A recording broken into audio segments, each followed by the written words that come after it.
Et bonjour les amis, aujourd'hui un événement un peu spécial pour la chaîne, pour le plaisir, pour la passion, pour amour du travail bien fait. Je vous propose de manière absolument pas cynique et totalement honnête un live reaction sur la dernière vidéo du fil d'actu. Voilà, parce que Professeur Majax sait se mettre à jour, sait rester d'actualité, et apparemment les live reactions ça se fait beaucoup. Voilà. Alors, tous les trailers intéressants ils étaient pris, du coup il nous reste plus que ça. Voilà, mais vous allez voir, on dirait un film de Michael Bay. Allez, c'est parti, on va voir que donne cette vidéo du fil d'actu. Ça commence, ou la musique qui fait peur, ou le gros plan sur la gorge. Il croyait avoir surmonté le pire.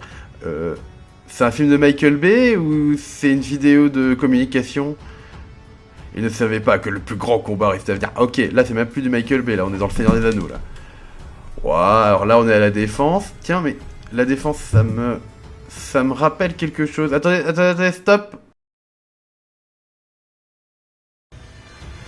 Ah ouais, la France face à son destin.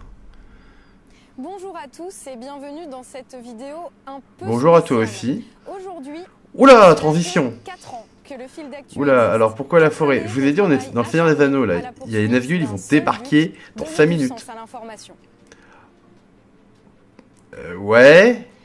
Pourquoi? Au lieu de critiquer, c'était ça notre ouais, alors la démarche démarche initiale. c'était plutôt la On grimpette voulait là. faire ce que les médias ne faisaient plus, donner des clés pour comprendre Ah, parce la que réalité. voilà, Et ils ont la puis, réalité, des le fil grands d'actu événements a la avec réalité, des ils savent mieux vrais que nous. gens, ceux dont on partageait le quotidien et dont aucune chaîne de télé ne parlait jamais. Alors, sans vraiment savoir où ça nous mènerait, Ah, on s'est mis en route. ils sont les seuls, ils sont le gardien de la vérité. Le fil d'actu Alors pourquoi aujourd'hui, ils ont c'est tourné dans une plus de forêt? Je ne 200 comprends vidéos, pas. 125 Je ne 000 abonnés comprends et pas. une Bon, en tout communauté cas, elle a de l'air plus de convaincue. 200 000 personnes Mais sur les réseaux pourquoi il y a sociaux. des Ça veut dire sous-titres? qu'on est On se très croirait nombreux encore dans à un clip essayer de trouver un campagne. sens au monde autour de nous. Et ça, c'est extrêmement encourageant. Mais ça nous donne à nous une responsabilité nouvelle. Ça nous oblige à aller plus loin. Aujourd'hui, une étape de notre voyage se termine, une autre commence. Comme on dit, pour avancer, il faut savoir d'où tu viens. Pour nous, ces 4 années ont été une aventure formidable, mais aussi une aventure éprouvante. Démêler le fil de l'actu, ça voulait dire plonger dans le labyrinthe de l'info en continu, avec le risque de s'y perdre ou d'y laisser tout notre Ah, parce qu'ils ont beaucoup plus de recul que les autres, bien sûr. Aux trahisons même parfois de ceux qui voulaient nous faire rentrer dans une case. Oula, ça règle des comptes. Ah, il parle de qui là? Fini par jeter l'éponge. Mais le fil d'actu, c'est une Ah, ça veut dire que elle est pas toute seule. C'est lui qui, semaine après semaine, enchaîne les revues de presse et les litres de café pour trouver l'événement. Alors du coup, c'est quoi? C'est l'éminence grise ou le sbire? Johan Delosier, réalisateur. Bon, lui c'est le larbin apparemment. Johan, c'est le mec qui se taperait un documentaire bravo, de 6 bravo, heures sur bravo. la vie de Brigitte Macron, s'il fallait en inclure Ah, c'est 5 beau, sur c'est le beau, c'est beau, montage c'est... final du fil d'actu. Ça fait très Koh-Lanta quoi, enfin ça fait très on se remercie et on se caresse tous ensemble pour dire à quel point on est incroyable. Le pire moment de doute, c'est vous qui avez été là pour nous épauler. Vous, qu'on a croisé dans oh là là là là là là, la mise en scène.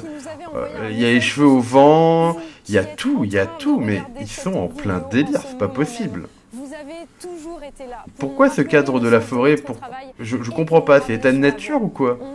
C'est quoi la signification de tout ça? Merci du fond du cœur, on n'oublie pas tout ce qu'on vous doit. Et pourtant, aujourd'hui, on ne peut pas simplement... Ouh, l'incruste en fond vert dégueulasse. Aïe aïe aïe aïe aïe aïe aïe. Plus que jamais, nous sommes saturés d'images, de chiffres, de petites phrases. Bah vous aussi vous nous saturez en fait, si on réfléchit, il y a que vous avez 4 chaînes. Le buzz et l'immédiateté ont étendu leur emprise. De nouveaux médias en ligne ont pris le relais des chaînes d'infos continu pour vendre notre temps de... Ça c'est le grand complot capitaliste les amis. Heureusement ils sont là pour nous sauver. Les politiques et les institutions se sont engouffrés dans cette brèche et délèguent désormais leur communication à des influenceurs en échange de quelques billets. J'ai changé d'ailleurs. Et là où la parole de ceux qu'on n'entendait plus a su se libérer, elle est aussitôt discréditée. Ah voilà, eux ils sont proches du peuple. Dans ce contexte, trouver du sens semble plus essentiel que jamais. Mais on ne peut plus trouver du sens. Ah ça ils aiment bien ça. On n'a pas le 40. Ah le tunnel. Ou la métaphore. Alors là je vois venir la belle métaphore là. Mais nous Oh pouvons là là là là, la lumière qui nous nous apporter un éclaire au élément bout du incroyable. tunnel, dans les ténèbres. Pour ça, Mais pourquoi on a cette besoin mise en de scène vous. koh On Venir dirait de la le meilleur télé-réalité, de c'est l'information. vulgaire, Cela veut dire c'est prendre du grossier. recul pour On pouvoir dirait le repousser clip nos de campagne de limites Marine et Le Pen ou exploiter d'Emmanuel notre Macron, je suis potentiel à désolé. 100%. Une indépendance financière et une indépendance d'esprit pour nous, Ah, c'est une information libre et un contenu de qualité ah, pour vous. Et ça, vous êtes les ah, seuls vous à êtes les pouvoir seuls, le ils vont faire. demander de l'argent. Concrètement, Ils vont finir par demander de l'argent, vous allez voir. il y a 3 choses qu'on veut vous apporter cette année. Ah oui, par contre, on est vraiment dans une esthétique de télé-réalité. On s'adresse aux jeunes. Pour un truc qui se veut indépendant, on utilise tous les moyens de rhétorique et de communication de la Mais télé-réalité. curieusement, c'est toujours la parole des citoyens qui est visée. Pourtant, au niveau des informations, médias et politiques ne sont pas en reste. Mais vous êtes un Il paraît même média. qu'il y a des fake news d'État. Ah là là là là là là. Alors là, on est vraiment dans l'esthétique de la Diane Chasseresse qui vient redresser les torts. Ou Robin des Bois, je sais pas, mais là, il y a toute une rhétorique guerrière qui est en train de s'installer. C'est fou. C'est complètement fou. Ils ont craqué. Ils ont complètement craqué le fil d'actu. Par l'écoute mutuelle, par le dialogue sincère et constructif. Dialogue sincère. Alors déjà, est-ce qu'ils pourraient nous dire que c'est un peu la plateforme d'information d'un mouvement politique, eux, parce que quand même... Alors là, c'est on prend le chemin. Non, non, mais vraiment, le truc, on se croit dans un mix entre koh chasse pêche et tradition et un clip de campagne pour les présidentielles, quoi. Ne peuvent pas être évoqués en seulement 10 minutes ou nécessitent un traitement spécifique, mais que c'est important d'en parler quand même. Des enquêtes. Ah, on va avoir du terrain. En fait, on va avoir de l'enquête exclusive. Voilà. Du contenu original, voire même venir à votre rencontre. À votre rencontre, mais voilà, on dirait un discours politique. Mais on va pas se mentir, ça Nous, on vient à votre contact. Nous, on pour le faire prend dans votre les parole en meilleures compte. conditions, on a besoin Ah, de- on demande des sous. C'est le nécessaire pour payer l'équipe, louer le studio. Voilà. Aidez-nous à avoir des sous, s'il vous plaît.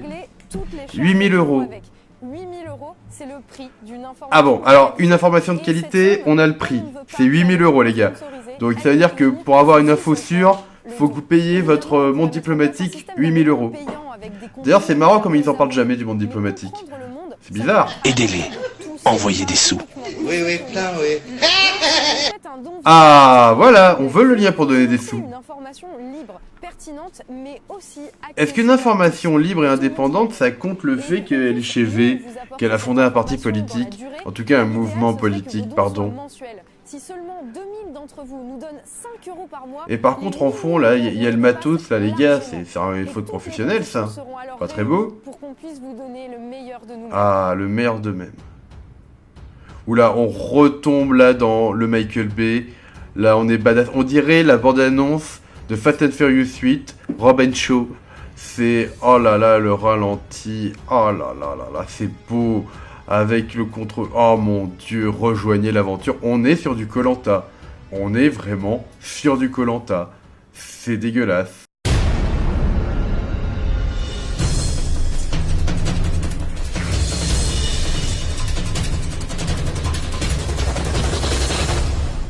Alors, avant d'aller plus loin, j'aimerais faire un petit troll, parce que quand tu décris tout ce qu'ils disent, leur programme, qui est programmatique et pas si concret que ça, etc., cette structure horizontale, enfin en tout cas cette promesse de l'horizontalité, le fait qu'on va pouvoir débattre un peu partout, etc., moi j'ai envie de dire, est-ce que c'est pas un peu le jumeau abandonné d'En Marche ? Alors, ce qui est assez marrant, c'est que les deux, que ce soit Greg Tabibian ou Tatiana Ventose, voient Emmanuel Macron comme le grand Satan. Parce que quand même, moi tout ce que tu me dis, je trouve qu'il y a beaucoup de similitudes sur la manière, je dis bien la manière, Oui, sur la forme. dont nous a vendu En Marche. Oui, oui. Après, sur le fond, c'est Sur vrai. le fond, c'est différent. hein. C'est vrai, Ça, il y a- c'est vrai que sur le fond, il y a une orientation. En tout cas, on verra. Je voulais pas dire jumeau maléfique, mais on est presque Oui, là. oui, j'avais compris. Sur le fond, déjà juste, il y a une approche sans doute, enfin, qui se présente comme beaucoup plus sociale du côté de V et sans doute beaucoup plus libérale côté d'En Marche. Mais après, c'est l'idée, c'est-à-dire que on met en contact des personnes, on crée un mouvement. Au départ, En Marche, c'était pas un parti, c'était effectivement un mouvement. Donc, on a la même idée, on a un programme qui est très vague, dans lequel forcément tout le monde va se retrouver.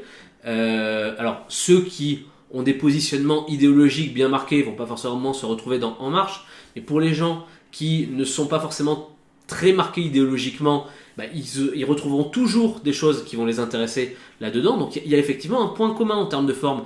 Il n'empêche que, pour eux, ce qu'a fait Emmanuel Macron avec En Marche, ils considèrent que c'est exactement l'opposé de ce que eux ils cherchent à faire. Vraiment, pour eux, Emmanuel Macron, c'est le symbole de tout ce qu'ils rejettent.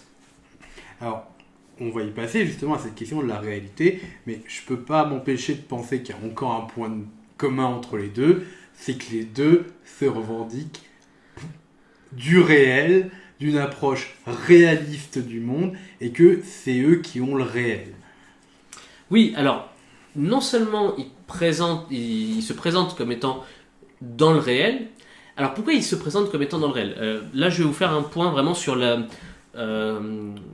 l'argumentation qui est développée par le mouvement V. Et quand je dis qu'il est développé par le mouvement V, c'est que pour ça, j'ai vu des conférences de Tatiana Ventose, j'ai vu des lives du mouvement V, je l'ai vu sur ce qu'elle présentait dans ses propres vidéos sur sa chaîne individuelle, et je l'ai retrouvé même chez Greg Tabibian, notamment dans l'interview avec Absol, dans d'autres de ses vidéos, dans certains de ses lives notamment, pas sur Je suis pas content, pas sur l'émission Je suis pas content, mais sur certains de ses lives.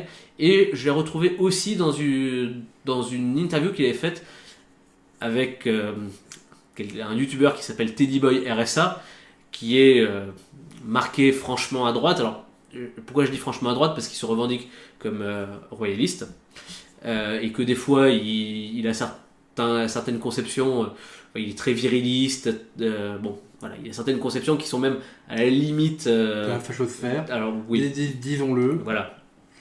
Du coup, voilà. Alors juste par rapport, vas-y, Philippe. Oui. Donc en fait, juste ce que je voulais dire par rapport à tout ça, c'est que comment est-ce qu'ils arrivent à cette question de la réalité ? C'est qu'en fait, ils considèrent qu'il y a des groupes idéologiques très marqués, mais que cette idéologie, pour eux, est factice. C'est-à-dire qu'en gros, la construction, quand je vous parlais de cette fameuse construction politique depuis 40 ans, ce qu'il nous explique, c'est que depuis 40 ans, la gauche et la droite ont opéré un rapprochement. Alors, pour être bien clair, parce que c'est peut-être pas évident pour tout le monde, on a parfois des gens un peu jeunes qui nous écoutent, donc pour comprendre les positionnements gauche-droite, l'héritage gauche-droite, il provient de la Révolution française. Pendant la Révolution française, la distinction gauche-droite, elle s'est faite au moment des États généraux. Le roi Louis XVI avait rassemblé les États généraux à Paris avec des représentants du clergé, c'est-à-dire de l'Église, de la noblesse et du tiers-État, c'est-à-dire en gros tous ceux qui n'avaient aucun privilège. Le roi étant un monarque de droit divin, il était le représentant de Dieu sur terre. Or, dans la croyance des chrétiens catholiques, les catholiques pensent qu'il y aura un jour le jugement dernier et que Jésus ressuscitera une nouvelle fois, jugera l'intégralité des êtres humains depuis l'aube de l'humanité et qu'il les classera en deux catégories, ceux qui seront sauvés qui iront à sa droite, ceux qui seront condamnés pour l'éternité qui iront à sa gauche. Et donc, face au roi, les États généraux se positionnaient de la manière suivante. L'Église était, les représentants de l'Église étaient ceux qui étaient les plus à droite, parce qu'ils étaient les plus proches du roi et de Dieu, le roi étant le représentant de Dieu sur terre. Ensuite, il y avait la noblesse, qui était aussi à la droite par rapport au roi, mais moins à droite que l'Église, et tous les députés du tiers-État, c'est-à-dire ceux qui n'avaient pas de privilèges, étant les plus éloignés dans la hiérarchie du roi, se positionnaient à gauche. Et rester, alors en fait, forcément les deux ordres privilégiés voulaient conserver leurs privilèges, le tiers-État qui voulait l'abolition des privilèges, eux voulaient du changement. Donc on a considéré depuis ce moment-là que la droite, c'était l'incarnation du conservatisme, on veut conserver la société en l'état. La gauche, c'était l'incarnation du changement, donc on pourrait parler de progressisme, mais même sans mettre de côté moral derrière la notion de progrès, les choses s'améliorent. À gauche, c'est pour le changement. On va dire ça vraiment comme ça. Cette structure est restée la même sur tout le 19e siècle, le 20e siècle, et même le début du 21e siècle en fait. La distinction gauche-droite, elle s'effectue de cette manière-là. Ça veut donc dire, si on prend aujourd'hui, que on est dans un système qui est libéral capitaliste. Quelqu'un qui va avoir un positionnement libéral capitaliste, puisque c'est quelque chose qu'on a hérité au moins depuis la fin de la Seconde Guerre mondiale, qui est plus ancien, mais qui a été mis en place internationalement avec la gouvernance économique mondiale. Ça a été mis en place à la fin de la Seconde Guerre mondiale. On est dans un système libéral capitaliste. Ça veut donc dire que si aujourd'hui on a un positionnement libéral capitaliste, on est pour conserver la situation telle qu'elle existe. Donc on est du côté du conservatisme, et donc on est à droite. J'insiste bien sur ce point parce qu'il faut bien comprendre que être à droite, ça ne signifie pas être forcément traditionnaliste. Les libéraux, ils ne sont pas forcément pour la tradition. Donc on peut être conservateur sans être pour la tradition. Et du coup, à gauche, on va voir les personnes qui veulent du changement. Alors souvent, c'est dans le sens d'un progrès social, parce que c'est à l'heure actuelle le modèle principal qui s'oppose au système capitaliste. Et reste donc un dernier cas qui existe. Alors, on pourrait parler aussi des écologistes, mais eux, ils sont apparus beaucoup plus tard. En France, ils se positionnent plutôt à gauche, ce qui n'est pas le cas partout. Il y a des pays dans lesquels on a des écologistes de droite. En France, ils se positionnent plutôt à gauche. Mais il y a un dernier cas, c'est l'extrême droite, qui n'est ni pour le changement, parce que changement implique une nouveauté, elle n'est pas non plus pour le conservatisme. L'extrême droite est pour revenir à une situation antérieure. Et donc, c'est pour ça qu'on qualifie l'extrême droite de réactionnaire. Dans l'esprit, dans le discours, en tout cas, qu'on entend dans le mouvement V, ils nous disent que cette séparation gauche-droite a eu tendance à disparaître ces 40 dernières années. C'est-à-dire que peu à peu, la gauche, la droite se sont rassemblées, se sont rapprochées. Ce qui n'est pas totalement faux, dans le sens où on peut avoir une droite libérale qui veut intégrer parfois des éléments sociaux, notamment ce qu'on appelle l'État-providence, qui s'inspire par exemple d'un économiste qui est John Maynard Keynes. Donc il s'inspire du keynésianisme. Le keynésianisme défend le libéralisme, mais il donne une limite à la liberté du marché par l'intervention de l'État. Donc on a des gens de droite qui ont ce positionnement-là. À gauche, c'est vrai qu'on a des gens qui sont pour du changement, et notamment du changement pour ce qui est autour des questions qui sont sociales ou sociétales, c'est-à-dire améliorer la vie quotidienne. Le changement sociétal, comprenez-le comme ça, c'est on améliore la vie quotidienne. Par exemple, le mariage pour tous permet plus d'égalité pour des personnes qui n'avaient pas le droit au mariage avant, donc c'est un changement social, mais ça impacte du coup la vie quotidienne, donc c'est aussi un changement sociétal. Et donc ceux-là peuvent vouloir des changements sociaux ou sociétaux, mais admettre que sur le plan économique, on laisse du libéralisme. Et donc c'est vrai qu'il y a une partie de la gauche qui va se mettre plutôt, qui va se rapprocher de la droite. Mais soyons bien clairs, historiquement, ce n'est pas parce qu'il peut y avoir des rapprochements qui se font que pour autant les différences n'existent pas. Je veux dire, aujourd'hui, vous prenez un Jean-Luc Mélenchon, qui est bien à gauche, il va falloir me justifier en quoi le positionnement de la France insoumise peut se rapprocher du positionnement d'un François Fillon. Sans parler, alors en plus François Fillon, sans parler de l'autre candidat qui s'était présenté comme candidat pour les Républicains, qui était Monsieur Poisson, qui lui avait carrément un positionnement hyper traditionnaliste. Donc là, ce sont deux tendances qui sont irréconciliables. Donc on voit bien que quand même la gauche et la droite existent. Mais dans le discours de V, pour le mouvement V, en fait, les deux se sont rapprochés. Ils sont devenus similaires, gauche et droite sont devenus similaires, mais ils essaient de justifier des distinctions pour arriver malgré tout au pouvoir. D'ailleurs, en gros, ils ont le même positionnement idéologique global, mais ils feraient des petites distinctions, en gros, d'ajustement, pour justifier qu'un coup soit la droite qui soit au pouvoir, un coup soit la gauche qui soit au pouvoir. Alors en fait, ils partent de constats qui sont, pour certains, justes, enfin je veux dire factuellement justes, c'est dans ce sens-là que je veux le dire. En termes d'interprétation historique, oui, on a eu régulièrement, sous la Ve République, au moins depuis 1981 et l'élection de François Mitterrand, une alternance et des cohabitations entre la gauche et la droite. Donc cette tendance-là, ça a fait qu'on a eu plus de mal à distinguer le positionnement de chacun. Mais c'est pas parce qu'il y a eu des rapprochements que le positionnement, il n'existe pas quand même.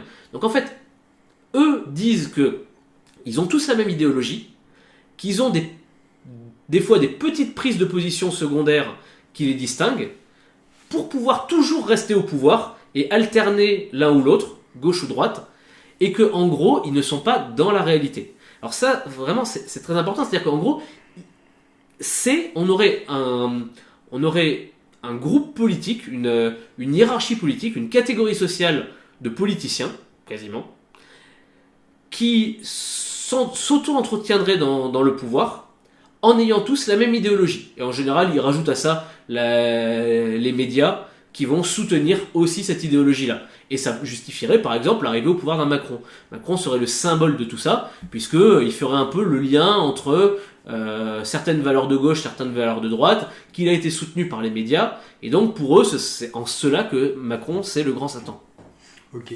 Et alors, par rapport à tout ce que tu dis, alors, parce que dans ces analyses-là, il y a des points avec lesquels on peut être à la limite d'accord, mais le problème, c'est que quand tu le dis de cette manière-là, moi, je commence à ne plus voir la différence avec entre le discours de V et un certain discours véhiculé, justement, et c'est là où tu vas en arriver, par une certaine extrême droite, notamment une Marine Le Pen qui va faire tout son beurre sur l'alternance gauche-droite en disant finalement c'est tous les mêmes, regardez, etc.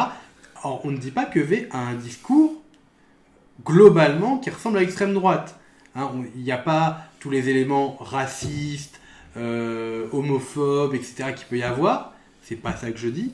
Mais dans cette question droite-gauche, et de positionnement, on a exactement le même discours. Et en fait, ça se retrouve parce que eux-mêmes, V, se présentent comme étant ni de droite ni de gauche. La question est posée par Absol à Greg Tébibian, qui le dit, il n'est ni de droite ni de gauche. Il a, à la limite, il est proche des aspects sociaux de la gauche et des aspects un peu identitaires de la droite. Il voudrait faire la jonction entre les deux. D'ailleurs, même dans cette interview avec Absol, il s'enorgueillit lors de dédicaces qu'il a pu faire ou lors de spectacles qu'il a pu donner, d'avoir fait parler entre eux des gens de la France Insoumise et des gens du Rassemblement National. Donc ça veut dire que pour lui, l'idée c'est que ils ont une vision presque marxiste par certains points.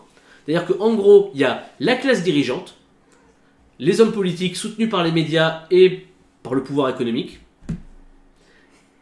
Alors, on précise, on est attaqué par un chat. Oui, donc du coup l'argumentation va être un peu plus compliquée parce qu'il faut pouvoir se défendre. Ouais. Et quand on dit se défendre, c'est se défendre physiquement, c'est pas défendre notre argumentation. C'est le chat de Satan. C'est ça. T'aurais dû l'appeler Emmanuel Macron.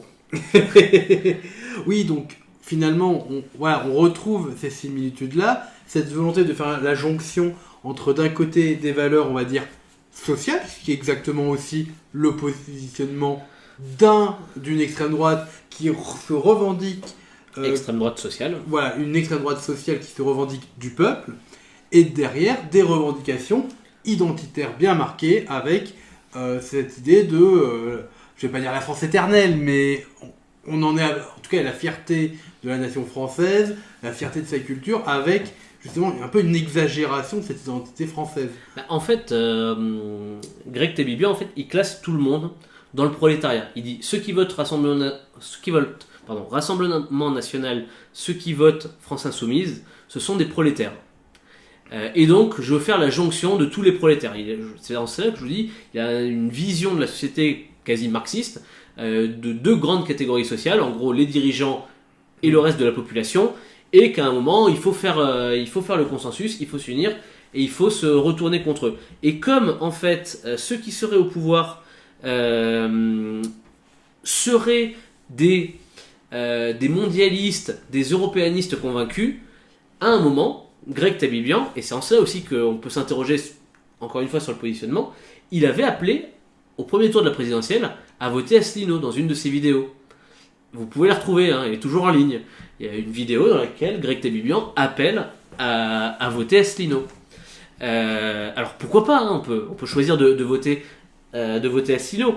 Le problème, c'est que comme on a affaire à des youtubeurs, et comme en plus, comme on l'a dit, Greg Tabibian est quelqu'un qui utilise beaucoup les données chiffrées de YouTube, les statistiques de YouTube, il y a quelque chose de faussé dans leur approche. Ils disent qu'ils sont dans le réel, mais il y a quelque chose de faussé dans leur approche.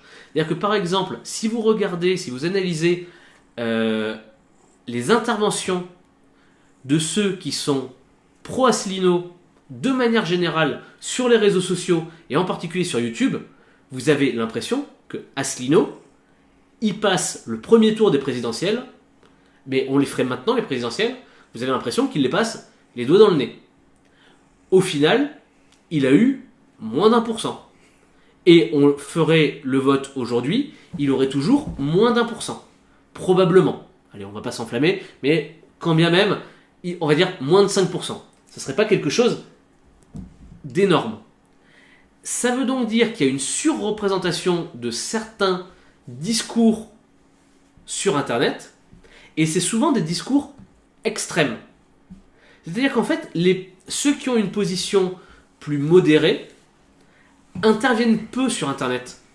Vous verrez rarement des gens défendre LREM, mais même défendre le Parti Socialiste ou les Républicains, intervenir dans des débats politiques, sur des vidéos politiques de YouTube. Ceux que vous allez voir intervenir, ça va être des gens qui sont pour le Rassemblement National, pour la France Insoumise, pour le Parti des Travailleurs éventuellement, la Ligue Révolutionnaire, pour, comme je vous disais, François Asselineau. Donc en fait, on a des positionnements sur YouTube qui ne reflètent pas forcément la réalité statistique. Et malheureusement, dans le cas du mouvement V, ils ont tendance à prendre la statistique YouTube et Internet pour une réalité statistique nationale. Alors moi, automatiquement, en tant qu'enseignant d'histoire-géographie, qui réfléchit sur l'usage des sources, sur l'usage des chiffres, ce genre de choses, et je suis tout de suite confronté à un problème et j'ai tendance à sauter au plafond, parce qu'en termes d'analyse critique, on est quand même limité. Alors moi j'aimerais rajouter quelque chose, c'est aussi cette revendication de parler du réel. Disons que nous, ça fait très longtemps en philosophie qu'on a vu que cette réalité objective, on n'y a pas accès, et qu'il y a quelque chose aussi de très faussé dans le fait de dire on part de la réalité. J'ai envie de dire quelle réalité, parce que la réalité est toujours comprise dans un point de vue qui est construit historiquement, socialement, économiquement, avec ton vécu. Du coup, il n'y a pas une réalité, il y a psychologiquement. Psychologiquement aussi. Du coup, il n'y a pas une réalité, il y a une façon de voir le réel qui ne peut jamais se prétendre totalement objectif. On peut s'en rapprocher, c'est le but des sciences d'ailleurs, même les sciences. C'est Einstein qui disait qu'il y avait une limite idéale de la réalité objective, qui est cette réalité objective qu'on essaye d'atteindre, mais qu'on n'atteindra pas. Et c'est d'ailleurs la base chez Einstein du relativisme. Voilà.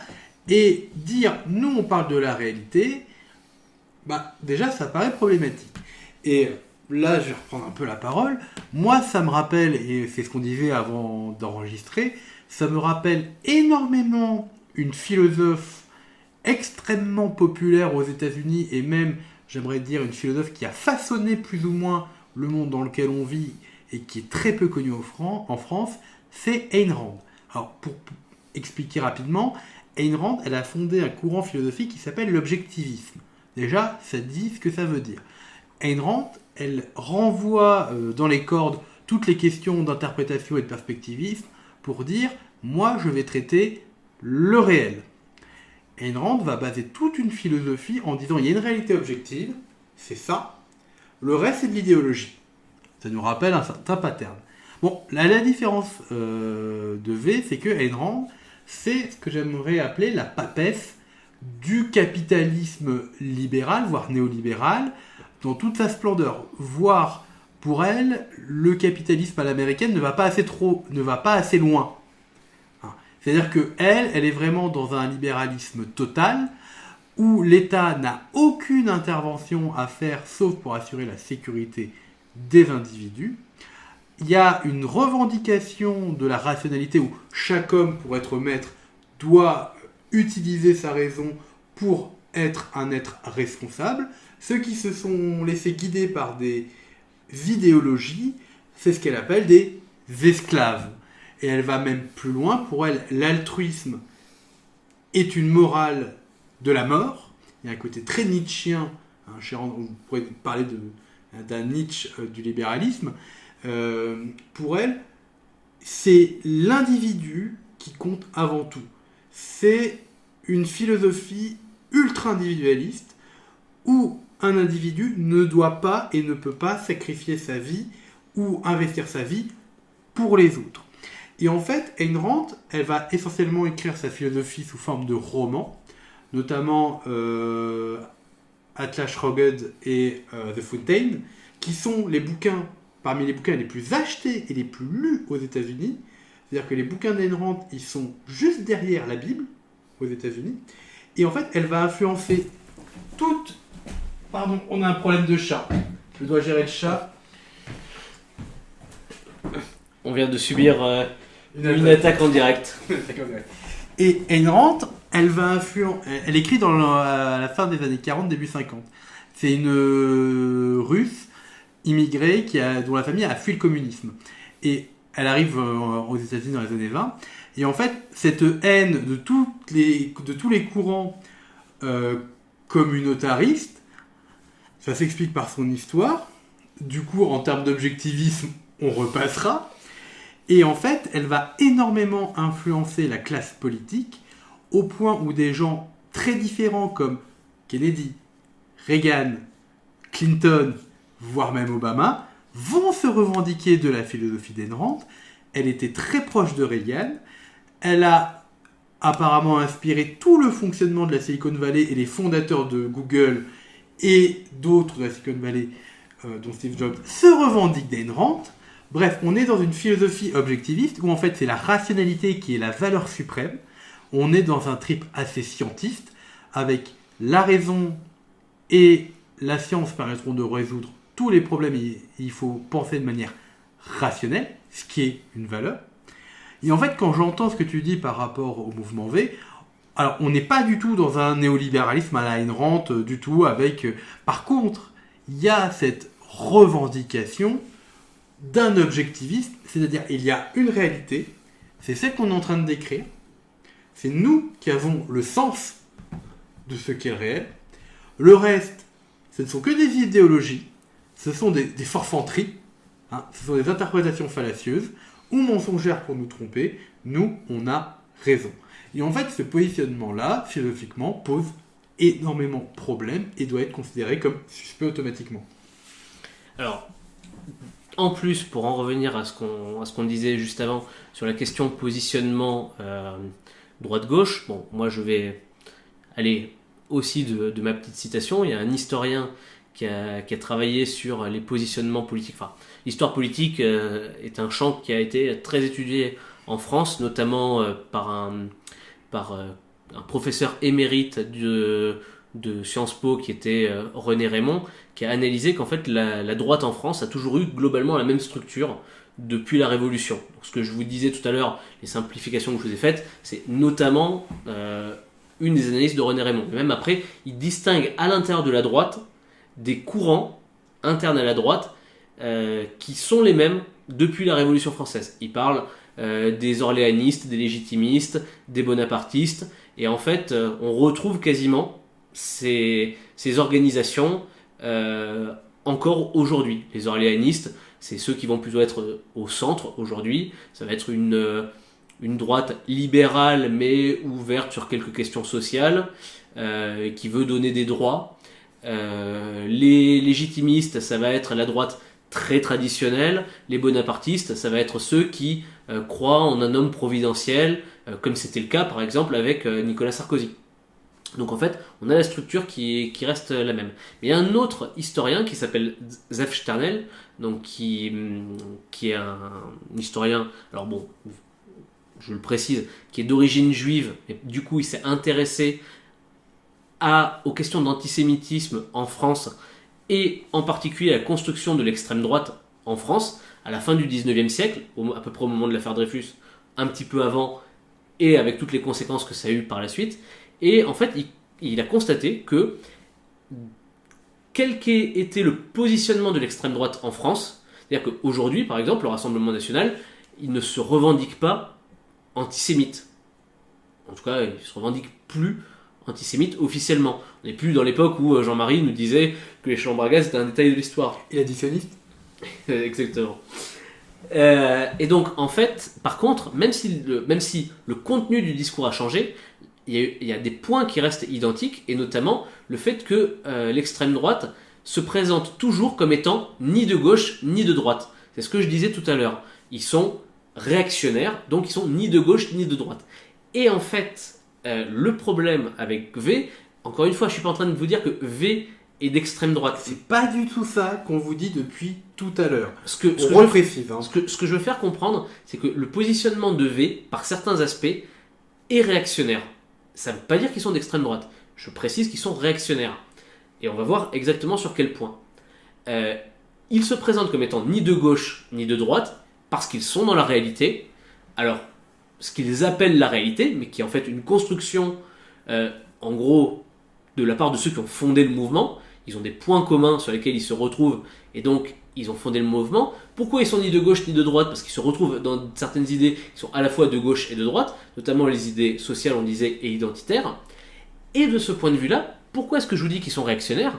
C'est parce qu'en fait, ils insistent sur le fait qu'on a construit le chaos actuel, puisque c'est comme ça c'est le terme qu'ils utilisent, notamment dans le livre de Greg Tabibian et de Tatiana Ventose.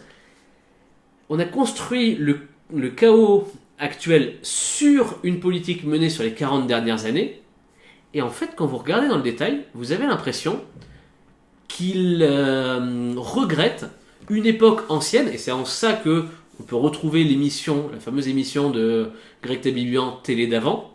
Il y a presque une nostalgie de l'époque qui datait avant ces 40 dernières années, mais même encore au-delà, de la période presque du gaullisme, puisque quand vous écoutez leur positionnement et certaines de leurs idées, notamment, la France doit particulièrement se défendre face à des forces étrangères qui essaient de la faire disparaître.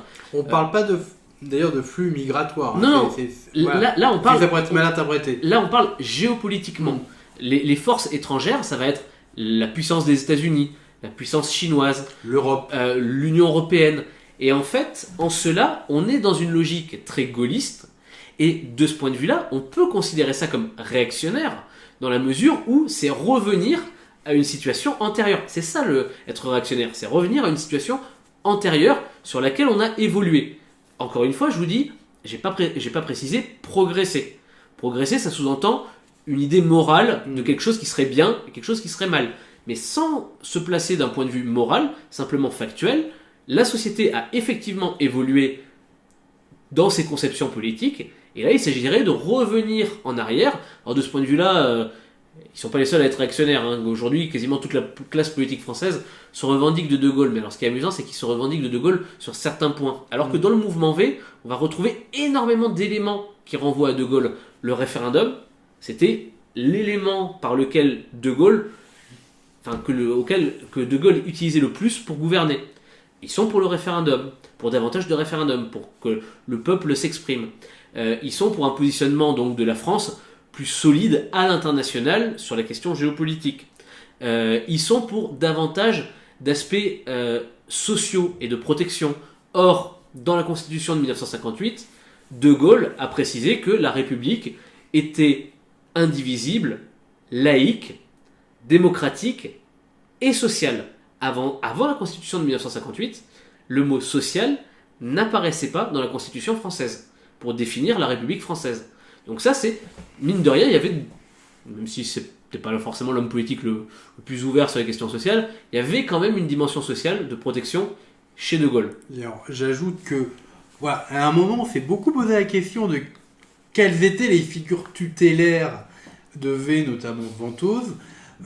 Et ben, son nom nous donne un indice, et il y a aussi le petit buste de Marianne qui m'a bien indiqué, et aussi la rhétorique. L'autre figure qu'on pourrait lui attribuer, en tout cas à Tatiana Ventose, c'est bien sûr la figure de Robespierre, grand défenseur de la République, avec souvent, on retrouve chez elle une rhétorique des ennemis du peuple. Oui. C'est-à-dire qu'on est dans une logique de Robespierre, c'est-à-dire il y a parmi nous les ennemis du peuple qui conspirent contre lui, il faut s'en débarrasser. Et attention, les ennemis du peuple, ici, en gros, ça désigne les élites. Mais finalement, chez Robespierre, c'était la même chose, parce que les élites, pendant la période, en gros, ce qu'on appelle la période de la Convention et du Comité de salut public, celle où Robespierre a gouverné, en gros, c'est 1793-1794. Pendant cette période-là, ce que Robespierre désignait comme les ennemis du peuple, c'était d'une part les monarchistes, d'autre part les nobles ou le clergé qui avaient migré à l'extérieur, c'est-à-dire vers des pays étrangers qui étaient en guerre avec la France. Mais il y avait aussi, donc en plus des royalistes et des émigrés nobles et clergés, il y avait aussi les gens qui étaient pour une approche, on va dire, moins sociale et plus élitiste. Avant 1793, la révolution n'était pas une révolution sociale. Au départ, quand on le voit très bien dans la Déclaration des droits de l'homme et du citoyen de 1789, c'est une révolution bourgeoise. C'est-à-dire qu'en fait, quand vous voyez que parmi les libertés fondamentales, les droits inaliénables, c'est-à-dire ceux qu'on ne peut pas retirer à l'être humain, vous avez le droit de propriété, j'exagère un peu, 80% des Français n'étaient pas impactés par la question du droit de propriété à ce moment-là. Les propriétaires, ils étaient très peu nombreux. Les propriétaires, c'était qui ? C'était la bourgeoisie. Donc on a une révolution qui, au départ, donne la main à une classe bourgeoise. Et Robespierre, justement, une fois arrivé au pouvoir, considère que les bourgeois sont peut-être en train de jouer contre le peuple. Robespierre étant soutenu par les sans-culottes. Pourquoi on les appelle sans-culottes ? Parce que la culotte, c'était un vêtement, c'était une sorte de pantalon court que portaient les bourgeois, parce que c'était dans un matériau noble, et pour pouvoir couvrir les jambes, puisque c'était une sorte de pantacourt, si vous voulez, pour pouvoir couvrir les cuisses, il fallait mettre des bas en soie, donc c'était quelque chose qui coûtait cher, et donc ceux qu'on appelait les sans-culottes, c'était des gens qui ne portaient pas ces vêtements luxueux, ils portaient des pantalons en toile. Donc c'était des gens qui étaient de catégorie modeste, c'est-à-dire des pauvres, ou catégorie socio-professionnelle moyenne. C'est exactement à cela que le mouvement V s'adresse. Ceux que Greg Taillib-Bibian qualifie de prolétaires, en réalité, parmi les prolétaires, ils classent aussi des catégories socio-professionnelles moyennes. J'ai déjà entendu parler à propos des professeurs, des enseignants, comme faisant partie des prolétaires. Sociologiquement parlant, Non. on est obligé de reconnaître qu'on rentre, on le sait nous-mêmes, on rentre dans les catégories socio-professionnelles moyennes. On gagne correctement notre vie, on pourrait... 3490 € selon LCI. C'est ça. En comparaison, effectivement, avec certains pays étrangers de l'OCDE, on gagne moins bien notre vie, mais dans l'ensemble, à l'échelle de la population française, on rentre dans la catégorie socio-professionnelle moyenne. Si on nous classe dans le prolétariat, ça sous-entend qu'en fait, derrière, ce que Greg Taillib-Bibian appelle le prolétariat, c'est en fait une vision erronée, c'est pas le prolétariat. Normalement, le prolétariat, ça désigne chez Marx uniquement, c'est lui qui a utilisé le terme pour la première fois, ça désigne uniquement les personnes qui n'ont que leur force de travail comme moyen de gagner de l'argent. La classe ouvrière. C'est la classe ouvrière. Donc là, à la limite qu'on compte dedans des agriculteurs parce qu'il y a des ouvriers agricoles, très bien. Ok. Mais dans ce cas-là, on ne peut pas considérer des classes moyennes comme faisant partie du prolétariat. Alors, juste pour avancer, donc on va atteindre notre dernier point.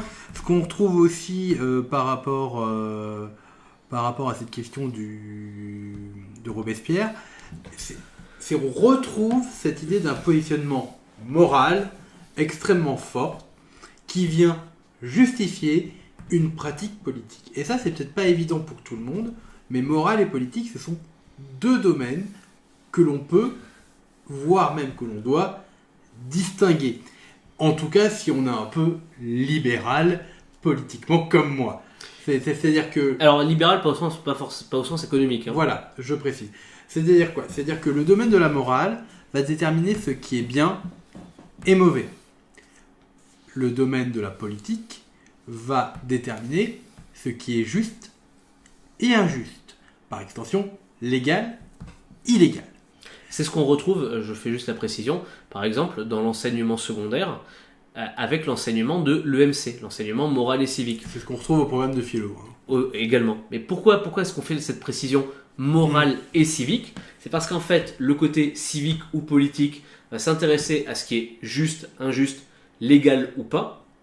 Et quand la justice tranche, la justice normalement n'est pas censée trancher suivant des critères moraux. Elle doit juste se poser la question, compte tenu de ce qui est marqué dans la loi, est-ce que c'est juste, est-ce que c'est équitable, est-ce que c'est ou la pas. justice, ce qu'on appelle la justice objective, c'est-à-dire est-ce que ça respecte le texte de loi? C'est ça. Parce qu'après, il peut y avoir aussi la notion de justice en tant que sentiment moral, mais là, on va aller un peu loin dans la distinction.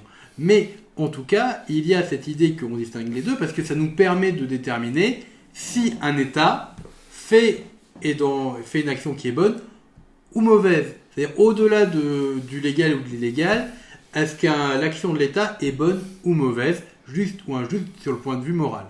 Et chez eux, on retrouve les deux un peu de manière fusionnée très forte, avec l'État qui devrait être le pourvoyeur de ce qui est bon et juste. Alors, le lien avec Robespierre, c'est que du coup, Robespierre, lui, avait organisé l'essentiel de sa pensée autour de la notion de vertu. Qui est une notion à l'origine qui vient du latin, Oui. De virtus, Virtus. Et qui est un dérivé de vir, qui voulait dire l'homme, et la vertu, historiquement en philosophie, c'est le bon comportement, c'est celui qui agit selon le bien. Alors là, je résume beaucoup parce qu'il y a tellement de définitions différentes de la vertu que ça devient un peu compliqué. Mais dans le sens Robespierre, c'est un peu le sens courant qu'on a nous de vertu, c'est-à-dire agir selon le bien et au nom du bien. Et d'ailleurs, ce qu'il faut préciser, c'est que Robespierre, par exemple, n'était pas quelqu'un d'athée. On a des discours de Robespierre à l'Assemblée, à la Convention, qui datent de 1793, dans lesquels, en fait, il condamne l'athéisme. Alors que pourtant, il est anticlérical, c'est-à-dire il est contre le clergé, mais il n'envisage pas qu'on ne puisse pas avoir de religion. Pourquoi? Parce que selon lui, la religion permet d'avoir un cadre moral. Et donc il condamne l'athéisme qui, selon lui, serait amoral, voire immoral. Et du coup, il voulait remplacer la religion chrétienne par le culte de l'être suprême, qui était en fait la raison. Et de ce point de vue-là, on retrouve cette idée, la raison, l'objectivité, et encore une fois, la question de la réalité, etc. Donc on est dans un type de discours qui est effectivement similaire au discours robespierriste. Et encore une fois, le nom Tatiana Ventose, le calendrier républicain, il est mis en place sous la Convention, sous le Comité de salut public, en 1793. Donc c'est pas un hasard. Et alors, surtout, derrière cette idée de vertu et donc de morale, il y a un caractère beaucoup plus contraignant que la simple justice. Parce que la justice, si vous faites une injustice, vous pouvez vous faire arrêter, condamner, etc. Mais là, on est dans quelque chose de beaucoup plus profond qui vous atteint dans votre être.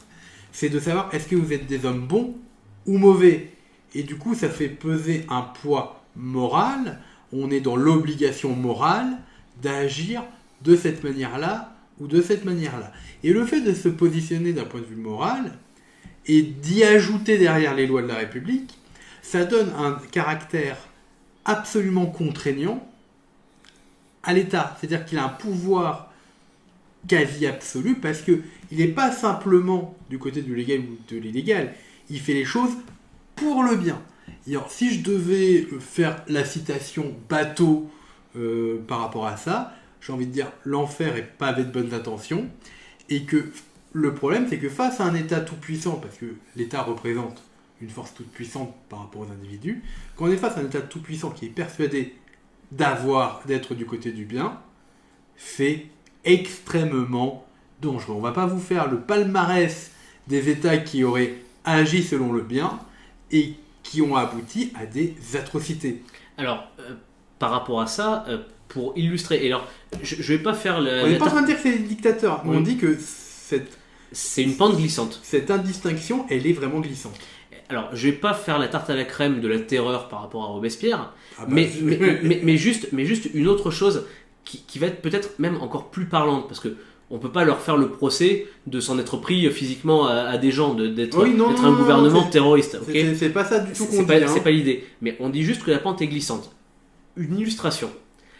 La constitution de la Première République, en 1792, à la fin de l'année 1792, qui est notamment portée par les montagnards, c'est-à-dire le groupe politique à l'Assemblée de Robespierre, elle présente des choses qui sont extrêmement en avance sur leur temps.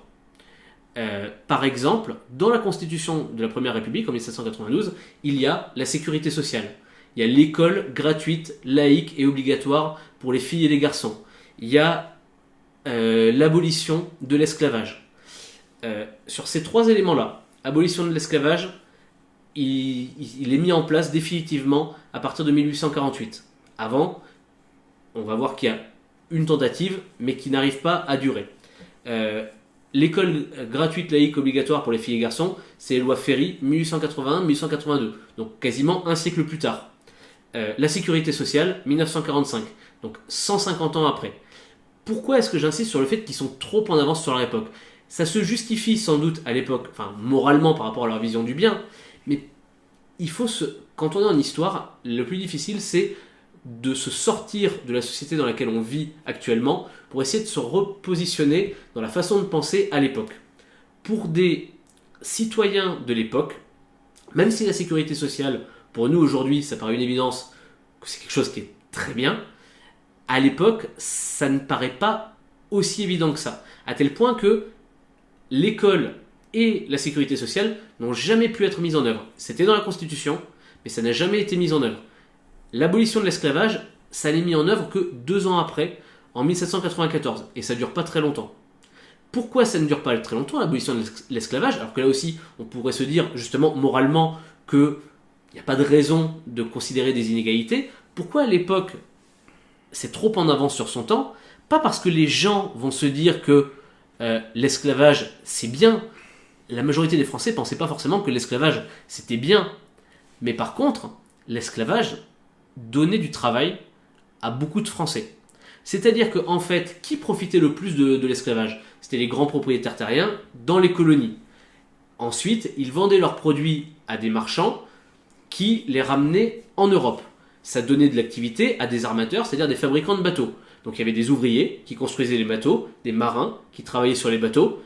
Ramenés en France, il y avait des gens qui vendaient tout ça, etc. etc. C'est-à-dire qu'en réalité, certes, ça ramenait surtout de l'argent aux grands bourgeois, mais ça impactait au quotidien plein d'autres travailleurs beaucoup plus modestes. Et l'abolition de l'esclavage, elle ne devient définitive et véritablement effective en France qu'en 1848, parce qu'à ce moment-là, on a changé les critères économiques dans le pays, on a l'industrialisation, ça veut dire qu'on peut abandonner des travaux qui reposent sur l'esclavage, parce qu'on peut travailler dans autre chose. À l'époque, si vous abolissez l'esclavage, qui a moins de commerce maritime, que les armateurs n'ont plus d'activité, une grande majorité des Français se retrouvent à ne plus avoir de travail. Et donc, ça explique pourquoi des gens pouvaient être opposés à l'abolition des privilèges, pas parce qu'ils trouvaient ça mauvais, à l'abolition de l'esclavage, pardon, pas parce qu'ils trouvaient ça mauvais, mais parce qu'en fait, au quotidien, les conditions dans la société ne permettaient pas de faire autrement. Alors bien sûr, c'est beaucoup plus simple après coup de se rendre compte de ça, mais tout ça pour vous dire qu'on peut avoir de très bonnes idées, même moralement, à la limite, enfin ça après ça dépend du point de vue que l'on a, mais le contexte ne le permet pas, et ce qui a rendu la période robespierriste aussi délicate, c'est justement d'essayer d'imposer des choses aux Français qu'ils n'étaient pas prêts à admettre parce qu'ils n'étaient pas dans le contexte qui le permettait. Voilà, et je vais renchérir par rapport à ça. C'est vrai que si on n'a pas d'Emmanuel Macron pour nous dire va falloir serrer la ceinture les enfants, qu'est-ce qu'on fait si on est persuadé d'être du côté du bien? Eh bien, on agit quoi qu'il arrive parce qu'on est persuadé que l'on a raison, que l'on agit pour le bien, ce qui permet de légitimer certaines actions par la force contre ceux qui ne voudraient pas. Et là, on n'est pas dans le jugement moral a posteriori en train de dire « Ah là là, c'était pas bien la terreur » ou alors « Ah, c'était trop bien, il avait raison ». C'est pas ça que l'on dit. On dit simplement qu'il y a un danger à légitimer ces actions politiques par la morale parce que ça peut vous permettre de légitimer des arrestations politiques, des exécutions, n'importe quoi. Voilà. Et encore une fois, on ne dit pas qu'ils sont en train de proposer ça. C'est pas du tout ce qu'on dit. On dit qu'on est sur la pente glissante parce que souvent, on retrouve cette rhétorique de la morale chez eux. Et on retrouve tout un vocabulaire. Parce que pourquoi on en parle depuis tout à l'heure? C'est parce que chez Tatibian et surtout chez Ventose, on retrouve un vocabulaire de l'ordre de la morale. Avec l'idée que, comme tu le disais, Emmanuel Macron, c'est le grand Satan, c'est le mal. Les autres sont mauvais, ce sont les ennemis. On est dans un discours manichéen, binaire. Et de l'autre, il y a le bien, qui serait cette réalité qu'il faudrait prendre en compte pour que tout le monde vive bien. Et moi, je trouve ça assez ironique pour quelqu'un qui a fait toute une vidéo sur Game of Thrones pour dire à quel point Daenerys était une méchante dictatrice, etc. Alors que, si on regarde sa rhétorique, on retrouve quand même des similitudes. Tout à fait. Alors, c'est pas un procès d'intention qu'on fait. Ils sont pas au pouvoir, ils n'ont rien appliqué, ils n'ont pas de rôle politique. Peut-être qu'ils le feront pas, mais voilà, il y a quand même cette pente glissante. C'est-à-dire qu'en gros, ce qu'on veut sous-entendre ici, c'est qu'on part sur de mauvaises bases, a priori, enfin, sur des bases fragiles, plutôt que des mauvaises bases, parce que là, ce serait aussi moral. On part sur des bases fragiles, qui risquent d'être instables, si on joue sur le côté moral. Considérer qu'on est dans le camp du bien, c'est toujours dangereux. C'est dans ce sens-là. Ça ne veut pas dire qu'effectivement, ils feront des choses dangereuses, ça veut dire qu'il y a de la méfiance à avoir. Et ça n'invalide tout ce qu'on a dit durant toute cette émission, n'invalide pas certaines hypothèses ou interprétations qu'ils ont pu proposer. C'est pas en termes d'un discours précis qu'on est en train de disqualifier. Nous, on essaie de retrouver, de dégager, en tout cas c'est ce que History a fait en se tapant des heures et des heures de vidéos, disons un pattern, une logique globale qu'il y a dans ce mouvement. On peut avoir raison sur une chose, et dans la perspective globale, être dans l'erreur. Et nous, en fait, pourquoi on s'intéresse à V, et là j'entre dans la conclusion, c'est qu'il y a des choses pour nous qui sont suspectes politiquement, intellectuellement et moralement. Ça ne veut pas dire que ce sont des personnes mauvaises, c'est pas ça qu'on dit. Mais il y a des attitudes qu'on trouve un peu étranges. Quelqu'un qui se revendique de la politique choisit ses meilleurs moments de ses vidéos pour les sélectionner pour son spectacle qui lui rapporte de l'argent, ça interroge. Les prises de position sur certaines questions de société nous interrogent. Je vais vous donner un exemple très concret par rapport à ça, de méfiance qu'on peut avoir. Cet été, sur le fil d'actu, il y a eu une émission de l'été qui s'appelait Un pillage français. Fallait qu'on en parle. Oui. Alors, référence, un pillage français, c'est faire un jeu de mots par rapport à la série Un village français. Mais en gros, l'idée, c'était de montrer que nos politiques, depuis 40 ans, toujours la même idée, ont vendu des biens de la nation à des entreprises privées et que du coup, ils ont joué contre la nation, c'est-à-dire en fait contre le peuple. Le premier épisode était consacré à l'aéroport de Toulouse. Ensuite, il y a eu d'autres épisodes consacrés à la privatisation de l'énergie, consacrés à la privatisation des autoroutes, etc., etc. On a eu plusieurs choses comme ça. Et le dernier épisode, c'était là où il voulait en venir, en fait. L'objectif, c'était de pousser les gens, de dire, prenez conscience qu'on est en train de vous piller.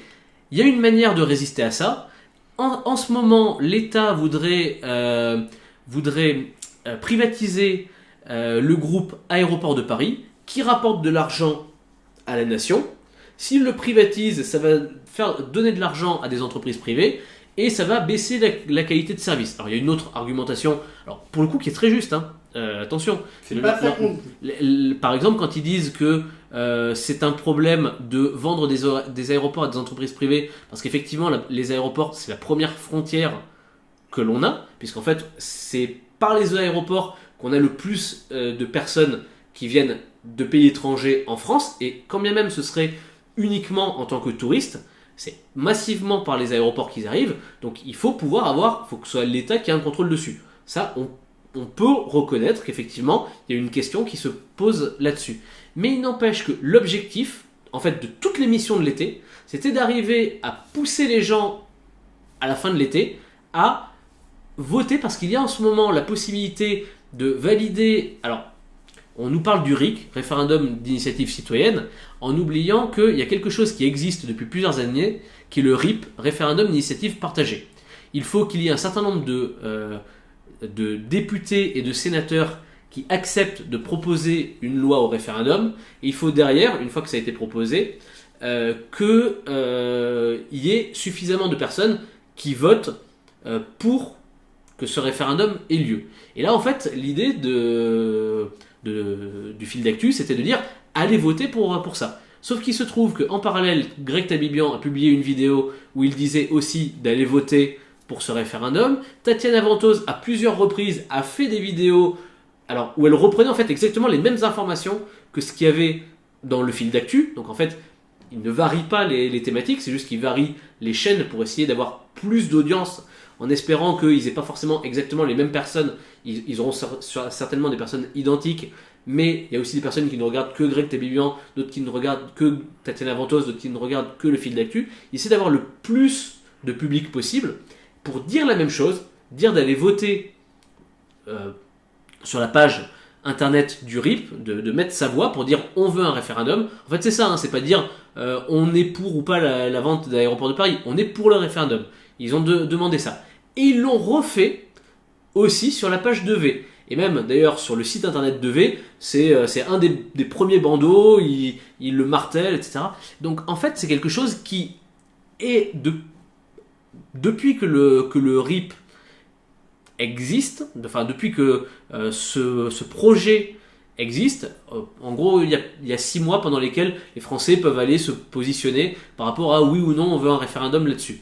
Donc ça fait plusieurs mois déjà, depuis que ça a été mis en place, que régulièrement ils font des vidéos là-dessus. Et donc quelque part, on peut considérer ça comme une forme de manipulation. On fait une série de vidéos d'information entre guillemets, puisque le fil d'actu c'est ça, hein, c'est de donner du sens à l'information. Donc on vous informe là-dessus, mais dans un but précis, celui de vous pousser à aller voter. Et à la fin, sur le dernier épisode, on l'assume. Donc c'est une forme de manipulation, et c'est en ce sens que on dit qu'il faut être méfiant. Soyons bien clairs, être méfiant ne veut pas dire les condamner. Ça veut dire on fait attention, on a conscience que ils ont un positionnement orienté. Ils ont beau dire qu'ils sont dans la réalité, ils ont quand même des biais, ils ont quand même sans doute une certaine idéologie, et il faut en avoir conscience. On peut après l'accepter. C'est pas du tout un problème. On n'est pas en train de vous dire... Vous pouvez être de leur parti, etc. C'est pas ça notre problème. Mais c'est un... Parce qu'on aurait pu... On pourrait passer en revue absolument tous les partis français comme ça, quoi. Mais disons et tous passeraient au crible sans doute de la même manière. Hein. Oui, voilà. Mais disons que eux, notre problème... C'est le but de l'émission, c'est de parler de YouTube et des internets. Qu'en termes de YouTube politique, ils sont pas mal vus. Il y a quand même au moins 120 000 abonnés pour Ventose, je crois, un truc comme ça. Ouais, c'est ça. Tabibian doit tourner à peu près autant. Bon, c'est bien moins pour V, mais le fil d'actu, il y en a pas mal. Enfin, cumulé, il y en a sans doute en commun, mais cumulé, je pense qu'on arrive bien aux 200 000 abonnés. Voilà. Et du coup, pour nous, il y a quelque chose qui doit être interrogé, inspecté, parce que c'est pas si innocent et qu'ils ont une rhétorique qui peut être suspecte à partir du moment où ils se revendiquent de la réalité, et eux seuls de la réalité, Et de toute façon, ils sont venus sur, j'ai envie de dire, le ring politique. Il faut assumer aussi d'être critiqué à un moment. De se prendre des coups. Voilà. Donc, nous, on leur a je pense qu'on a insulté personne, on est resté cordial. Du coup, voilà. Mais, faut que les gens qui les suivent en aient conscience. Ce serait bien qu'eux aussi en aient conscience, mais bon, j'ai pas l'impression. Parce que, voilà, il y a ces deux trucs, surtout que nous on reproche. Revendication de la vérité et discours moraliste et politique en même temps. Avec d'autres trucs qui nous semblent un peu contestables quand même. Ouais. Peut-être que la conclusion finale serait de terminer sur le fait que notre ami Greg Tabibian a un positionnement un petit peu surprenant dans le sens aussi de ces questions de manipulation. Là, il l'a jamais dit sur sa chaîne. Il l'a dit en interview chez Absol et il l'a dit en interview chez Teddy Boy RSA. En gros, il considère, il est féru de magie depuis sa plus tendre enfance. Quand son père est décédé, il s'est adonné à la magie. Il est passé par une loge maçonnique dans ce but-là, dans le but de progresser dans le domaine de la magie. Il en a été très déçu. Oui, je sais. C'était une loge mystique. Ah, au moins il a tapé à la bonne. On va concéder ça, c'était une loge mystique. Sauf qu'en fait, il a été très déçu par le contenu. Il a claqué la porte. Tu sais que grâce à toi, on pourra mettre franc-maçon dans les trucs pour la vidéo, hein. Hashtag. On pourra mettre le petit tag franc-maçon, histoire de récupérer 2-3 vues, quoi. Hashtag franc-maçon. Du coup, pardon, voilà, je t'ai coupé. il s'est retiré de la franc-maçonnerie, mais il assume que par exemple, aujourd'hui, s'il est sur YouTube, c'est dans un sens magique. C'est-à-dire que pour lui, la magie, c'est le fait de transformer la société par des mots, et qu'aujourd'hui, il est capable de transformer la société par des mots. Il prend comme exemple, alors c'était dans l'interview avec Teddy Boy RSA, c'était il y a quelques années, c'était avant l'élection d'Emmanuel Macron, mais à ce moment-là, dans Je suis pas content TV, il appelait régulièrement François Hollande Mimolette, sans doute à cause des fromages de Hollande, et du fait qu'il était sans doute un peu mou. De la même manière, par exemple, aujourd'hui, il appelle régulièrement Emmanuel Macron Pose Caca, en référence au personnage qu'il y a dans American Pie, parce qu'il doit lui trouver une certaine proximité. Et du coup, il expliquait à Teddy Boy RSA que parfois il entendait dans la rue des gens parler de François Hollande en disant Mimolette. Et il passait à côté de ces personnes, les personnes ne le reconnaissaient pas, ça veut dire que les personnes n'avaient pas forcément vu ces vidéos, mais que l'expression s'était diffusée par le biais de personnes qui avaient vu les vidéos, qui avaient commencé à remployer l'expression, etc. Et il disait, je suis en train de faire passer dans la société cette pensée magique qui se diffuse, et je suis en train de transformer la société. Moi, je trouve ça, là encore, un petit peu problématique, c'est-à-dire que quand on assume on reconnaît qu'on a une influence et que son but c'est d'influencer la société pour la transformer dans le sens qui nous convient. Je sais que beaucoup de gens le font par d'autres manières, mais cette vision-là illustre, en fait, renforce l'explication qu'on voulait donner précédemment. C'est-à-dire qu'en soi, si vous voulez, le fait d'appeler François Hollande Mimolette ou Emmanuel Macron Pose Caca, nous on le fera pas en tant que fonctionnaire de la République, mais en soi, si vous voulez, c'est pas bien violent, ça va pas chercher bien loin. En revanche, ça montre cette volonté de, quelque part, manipuler, avoir un certain effet.